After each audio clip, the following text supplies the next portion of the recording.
Radio Prairie, le podcast qui vous parle d'herbe.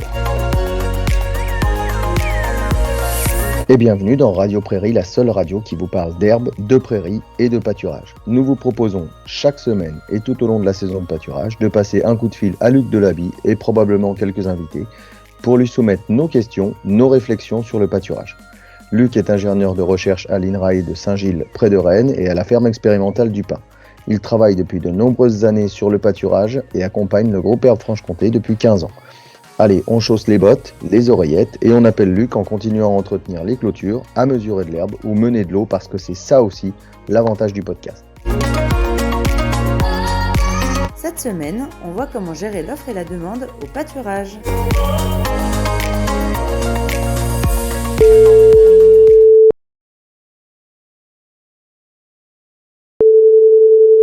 Et bonjour Luc.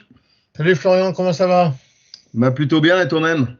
Première parcelle de pâturage, 10 cm de hauteur d'herbe. On a 90 vaches dehors dans une dizaine d'hectares. Mais on est sans doute sorti un peu tard et c'est d'abord et avant tout un problème de portance qui nous a limités. Ouais. C'est-à-dire que la semaine où idéalement il aurait fallu sortir, à savoir une semaine avant, dirons-nous, eh bien le niveau de pluviométrie était tel que on aurait trop abîmé cette parcelle. Au Pin, on est sur sol argilo-limoneux, avec une couche d'argile à 70 cm qui limite complètement l'évacuation de l'eau, ce qui fait que les conditions de pâturage au printemps, on les préfère sèches et froides que humides et poussantes, parce que c'est toujours plus compliqué. Donc là, on est sans doute un peu tard. Moi, j'aime bien que l'on sorte dans la première parcelle autour de 8 cm. Ce qui nous permet d'arriver dans la deuxième autour de 10 et dans la troisième autour de 12 avant de repartir sur la deuxième rotation dans la première parcelle. Donc j'aime bien faire du 8, 10, 12. Là, je pense que l'on est un peu tard, mais on verra le juge de paix une fois que l'histoire sera passée. Ouais, vous n'aviez pas tellement le choix quand même, quoi, finalement. Si on n'avait pas trop d'alternatives compte tenu de la portance des sols. C'est surtout pas la quantité d'herbe disponible qui nous a limités, surtout pas. Là, tu dis qu'il y a 10 cm d'herbe, mais que ça va peut-être pas tant pousser que ça, donc vous allez peut-être avoir cette chance-là. Si jamais, d'un coup, ça se met à pousser, là, qu'est-ce qui va se passer pour vous, là? Comment tu penses que vous allez pouvoir attraper le coup, là? Donc là, si vraiment on a des conditions autour de Pâques, là, début avril, qui sont extrêmement favorables à la croissance de l'herbe, c'est-à-dire qu'on va commencer à flirter avec les 60 voire 80 kg de matière sèche par hectare et par jour. Il va effectivement falloir s'activer. Donc la première chose qu'on va faire, c'est qu'on va, et j'espère qu'à ce moment-là, on n'aura plus de fourrage complémentaire, mais surtout on se gardera bien d'en remettre. Ça, c'est la première chose. Donc favoriser la consommation d'herbe par les vaches. Et puis, si besoin était, eh bien très rapidement, en fait, on va engager des fauches. Alors bien évidemment, on peut se permettre de faire des fauches dans un système herbagé dans l'ouest de la France quand on n'est pas contraint par le fait d'avoir que du foin. Mais on va faire des fauches, on va faire de l'enrubané. Alors, sans aucun doute, les volumes récoltés vont être modestes. On va d'ailleurs pas faucher l'ensemble de notre parcellaire en excédent.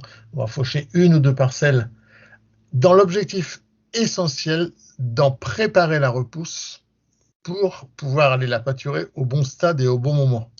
C'est-à-dire qu'il y a un moment donné, eh bien, quand on sent que tout s'accélère, on ne peut plus garder les méthodes douces homéopathiques, il faut passer à la chirurgie lourde.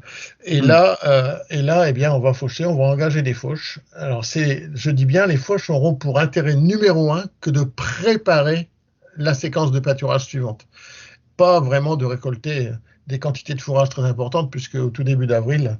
Mais voilà 2 années que sur le domaine du Pin, on en est à faucher un peu entre le 10 et le 15 avril, alors qu'on était plutôt avant autour du tout début de mai.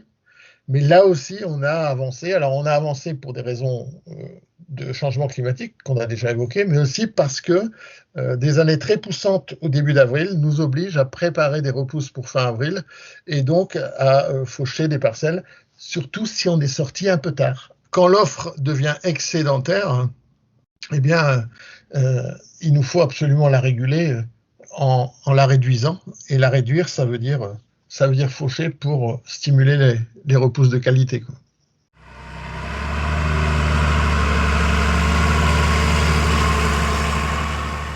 Pour revenir à cette période actuelle de transition, là où on a encore des fourrages complémentaires à l'auge et où on cherche l'équilibre entre offre et demande, au travers notamment les quantités de fourrage à l'auge qu'on distribue le soir aux vaches, eh bien, il faut bien avoir un état des lieux de ces parcelles et d'avoir une idée du stock d'herbe disponible dans les parcelles que l'on envisage de pâturer dans les semaines à venir pour pouvoir réguler justement ces quantités d'herbe offertes. Et si le stock d'herbe disponible vient à s'accroître, ça veut tout simplement dire que l'offre, au travers de la croissance de l'herbe, est supérieure à la demande à travers la consommation d'herbe par les vaches. Et à ce moment-là, c'est à ce moment-là qu'il faut justement, en période de transition, réduire les apports de fourrage complémentaires pour retrouver le nouvel équilibre entre l'offre et la demande. Donc c'est bien à la fois la valeur absolue de l'offre et la valeur absolue de la demande qui est important, mais aussi le sens dans lequel ça évolue.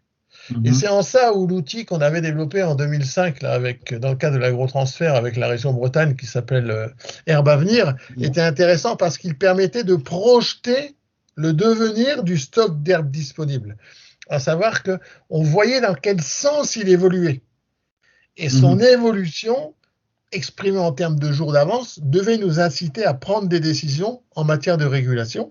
Et à l'inverse, on retrouvera ça en période estivale, quand ce stock d'herbe disponible évolue vers la diminution, c'est-à-dire qu'on consomme plus que ce que l'on produit, alors il faut introduire là des régulations via les fourrages complémentaires pour permettre de retrouver l'équilibre entre l'offre et la demande. Et ça, c'est vraiment très important. Et c'est l'équation, c'est ce que j'appelle, et qu'on a appelé avec mon collègue Brendan Oran en Irlande, l'équation du pâturage, cet équilibre entre offre et demande.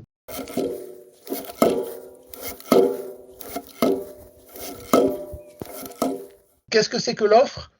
C'est tout simplement la croissance du jour multipliée par la surface disponible par vache. Ça vous donne une quantité d'herbe produite chaque jour pour chaque vache.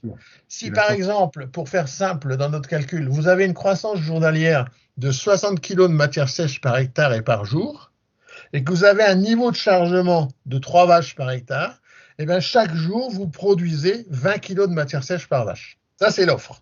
Le produit de la croissance journalière par hectare fois le chargement. Le chargement, c'est quoi? C'est tout simplement la taille du troupeau divisé par la surface que l'on met en jeu dans le système de pâturage. Donc, 3 vaches hectares, ça peut... Alors, c'est bien évidemment très important.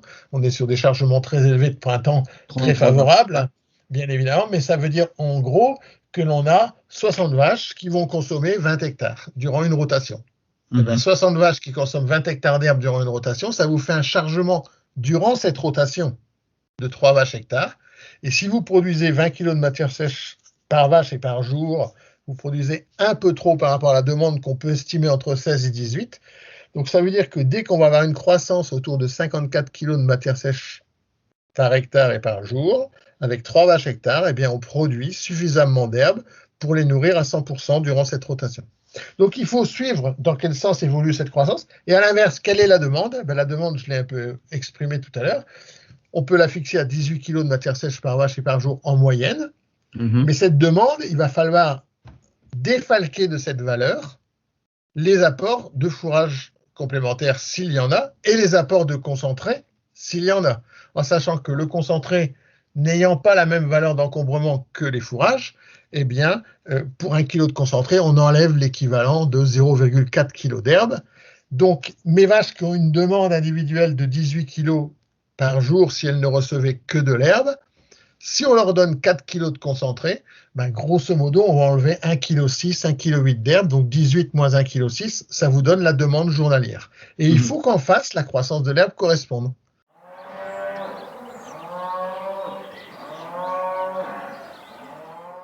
Et donc, on comprend bien que ce jeu d'équilibre à l'échelle du système, en fait, il est très important. Et bien gérer du pâturage, quelque part, c'est être un équilibriste, en fait. Ah, bien sûr. Et il faut faire attention de ne pas de pas trébucher, de pas perdre le trapèze, de pas tomber et de rester sur le fil. Mais ce fil-là, il n'est pas si facile à tenir. Il y a certains moments où effectivement l'équilibre entre offre et demande est assez instable. Et cette instabilité, eh ben, c'est ça qui en fait casse un peu la tête des éleveurs, hein, prend un peu le chou comme on dit. Mais c'est aussi toute la beauté du geste. Ouais, bien sûr. Et le tout, c'est de ne pas trébucher. Et c'est pour ça qu'il faut surveiller vraiment l'évolution de cet équilibre.